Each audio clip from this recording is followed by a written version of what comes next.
বিছানায় ঘুমালেই এমনি ভিজে যাচ্ছে, বিছানায় ঘুমানোর খুব সমস্যা হয়ে যাচ্ছে। প্রচণ্ড গরম, দিনে বেরোনোর মতন, বাইরে বেরোনোর মতন কোনো অবস্থা নাই। বাসার যদি জানালা খোলার চেষ্টা করি, ধাপ করে মনে হচ্ছে আগুনের তাপ আসতেছে। তো আমরা এই সন্ধ্যার পরে একটু বাইরে বেরোচ্ছি, সকলেই বেরোয় নদীর ধারে এসে একটু আরাম খোঁজার চেষ্টা করতেছি। প্রচণ্ড তাপদা, এর আগে মনে হয় এত গরম দেখি নাই, যত গরম দেখা যাচ্ছে ইদানিং, অসহ্য, অসহনীয়।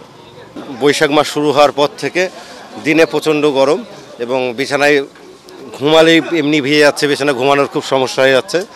তবে আমাদের কাছে এখন খুব বেশি গরম লাগছে। আমাদের যদি এই অবস্থা হয় তাহলে ভিতরে যারা শহরের মধ্য শহরে বসবাস করছে তাদের অবস্থা তো খুবই খারাপ।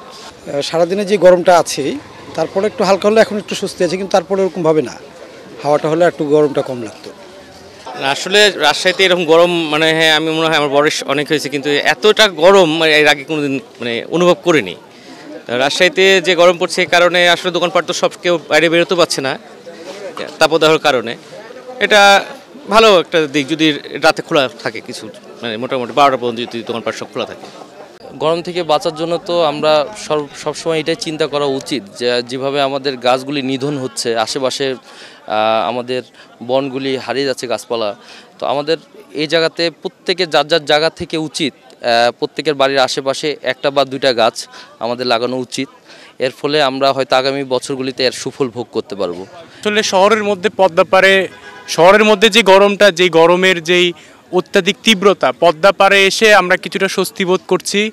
বাতাস শহরেও নাই, পদ্মাপাড়ে খুব একটা যাচ্ছে তাও না, কিন্তু পদ্মাপাড়ে গরমের তীব্রতাটা কিছুটা কম। এই কারণে আসলে আমরা সন্ধ্যার পরে একটু বন্ধুদের সাথে একটু ভালো একটা সময় স্পেন্ড করার জন্য পদ্মাপাড়ে আর কি বসে আছি।